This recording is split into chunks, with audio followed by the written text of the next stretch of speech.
दोस्तों आज की इस वीडियो में आपसे आज से 1 साल पहले की घटना सुनाता हूँ। वैसे घटना तो नहीं कह सकते क्योंकि घटना वो होती है जो गलती से घटती है और अपन खुद घटा देते इन घटनाओं को। ठीक है, तो 1 साल पहले की बात सुनाता हूँ। तब क्या होता था ना कि अगर आज मैंने किसी स्टॉक को बाय कर लिया तो इसका मतलब है कि कल से वो स्टॉक घटेगा, है ना।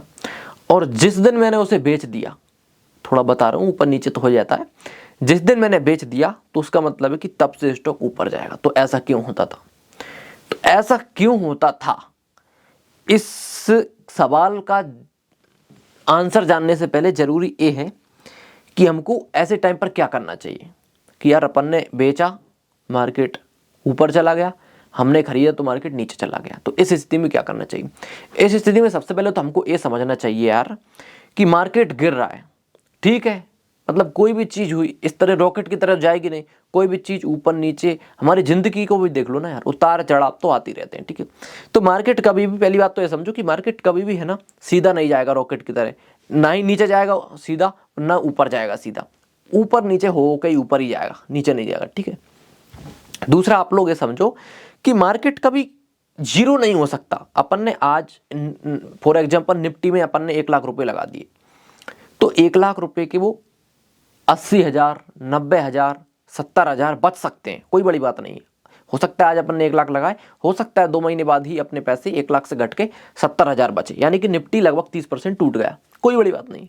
लेकिन आपको दिमाग में हमेशा ये बैठा के रखना है कि निफ्टी जीरो नहीं हो सकता। जिस दिन निफ्टी जीरो हो गया ना, समझ लो पैसे की कोई वैल्यू ही खत्म, पैसों को कोई नहीं पूछेगा, पूरा देश खत्म। तो निफ्टी जीरो हो ही नहीं सकता, कितना भी गिर जाए जीरो नहीं हो सकता।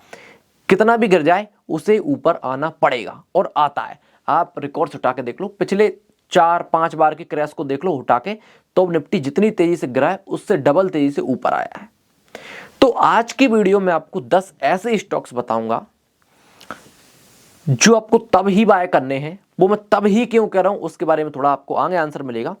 वो आपको तभी बाय करने हैं जब मार्केट गिरे, क्योंकि जब मार्केट गिरेगा ना तब ये स्टॉक आपको मिलेंगे सस्ते।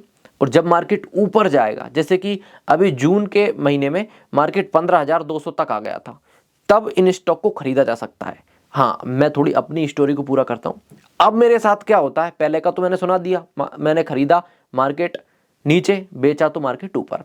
अब मेरे साथ ये होता है कि जब मैं मार्केट गिरता है ना तभी खरीदता हूँ, जब मार्केट ऊपर जाता है तो मैं बेच रहा होता हूँ कहीं ना कहीं। जो मैंने कुछ स्टॉक लॉन्ग टाइम के लिए लेके रखे उनसे तो कोई छेड़छाड़ी नहीं, लेकिन कुछ स्टॉक को मैं बेच देता हूँ जब मार्केट ऊपर जाता है।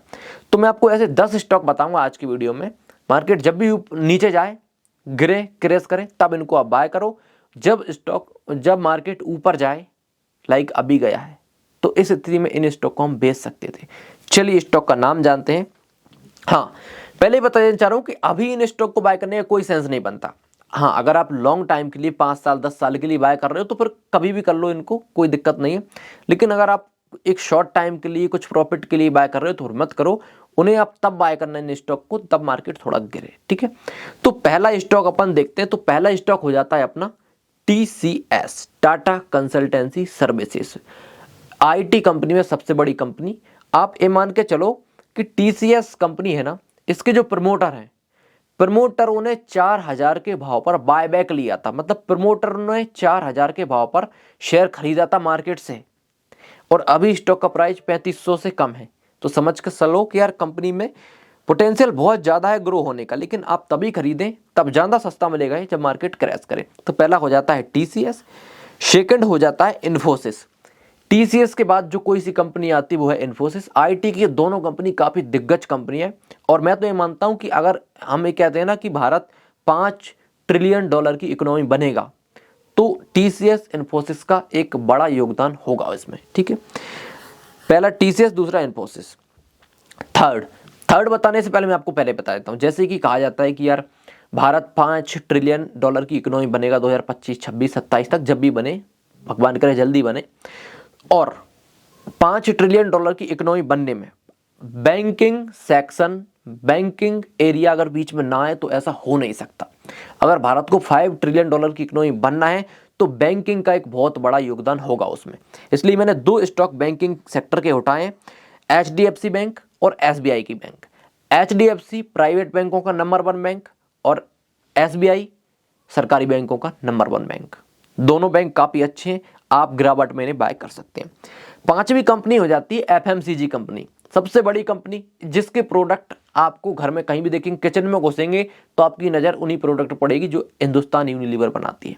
तो 5वीं कंपनी हो जाती है हिंदुस्तान यूनिलीवर। 6वीं कंपनी हो जाती है अल्ट्राटेक सीमेंट। कहीं भी मकान बन रहा हो ना तो एक बार देख आओ, पीले कलर के कट्टे पड़े होंगे अल्ट्राटेक के। तो अल्ट्राटेक बहुत मजबूत सीमेंट है, मैं आपको बता रहा हूँ, और बहुत मजबूत स्टॉक है, तो उसे आप बाय कर सकते हैं जब भी मार्केट गिरे। तो गिरावट में खरीदने का एक अलग ही मजा है यार। गिरावट में हम इस तरह के स्टॉक्स को इसलिए बेधड़के से बाय कर सकते हैं क्योंकि जब मार्केट ऊपर जाएगा तो इनका ऊपर जाना निश्चित है। गिरावट में हम पेनी स्टॉक, छोटे स्टॉक को इसलिए बाय करना पसंद नहीं करते, हालांकि हाई रिस्की पर्सन कर सकता है उन्हें बाय, इसलिए हम बाय नहीं करते किसी भी पेनी स्टॉक, छोटे स्टॉक को, क्योंकि यार उनमें थोड़ा रिस्क बढ़ जाता है। लेकिन जब मार्केट गिरे तब हम इन स्टॉक को बाय इसलिए कर सकते हैं क्योंकि जब मार्केट जाएगा ऊपर, निफ्टी ऊपर जाएगा तो इनका ऊपर जाना निश्चित है। ठीक है, अगला 7वां स्टॉक हो जाता है बजाज फाइनेंस। देखिए आप मान के चलिए कि आज से 5 साल पहले है ना, बजाज फाइनेंस का इतना क्रेज नहीं था। आप अगर आज मार्केट में निकलोगे तो फ़ोन तो भाई मतलब बच्चों का खेल हो गया, बस कोई भी जाए उठा लाए। फाइनेंस कहाँ से? बजाज फाइनेंस से करवा लिया। तो बजाज फाइनेंस लगातार बढ़ रहा है। पहले फ़ोन, कंप्यूटर, लैपटॉप ये आपको फाइनेंस कराती थी। आज हम मार्केट गए तो फर्नीचर फाइनेंस हो रहे हैं। हो सकता था पहले किसी बड़ी सिटी में पहले से होता हो, लेकिन मैं तो अभी सुना है भाई फर्नीचर, सोफा सेट, गद्दे फाइनेंस हो रहे हैं। कौन कर रहा है फाइनेंस? बजाज फाइनेंस। तो बजाज फाइनेंस एक बहुत बड़ी कंपनी बन सकती है फ्यूचर में, वैसे ही बहुत बड़ी ही कंपनी है, गिरावट में आप इसे बाय कर सकते हैं। 8वां स्टॉक हो जाता है एशियन पेंट। एशियन पेंट, अच्छा मैं खुद का एक अपना एग्जाम्पल देता हूँ, हालांकि एग्जाम्पल मेरा नहीं, मेरे पिताजी का है। मैं और मेरे पापा दोनों हम पैंट खरीदने गए इसी दिवाली पे। तो जो दुकानदार है ना उसने दूसरा पैंट दिखा दिया। उन्होंने पूछा एशियन पैंट दिखा, उन्होंने दूसरा दिखा दिया कि ये कौन सा है, पता नहीं कौन सा पैंट बताया। तो उन्होंने कहा चल रख, एशियन ही चाहिए। तो एशियन की भाई मोनोपोली है मार्केट में। तो एशियन पैंट जब भी गिरे एक अपॉर्चुनिटी समझ के उठा लो।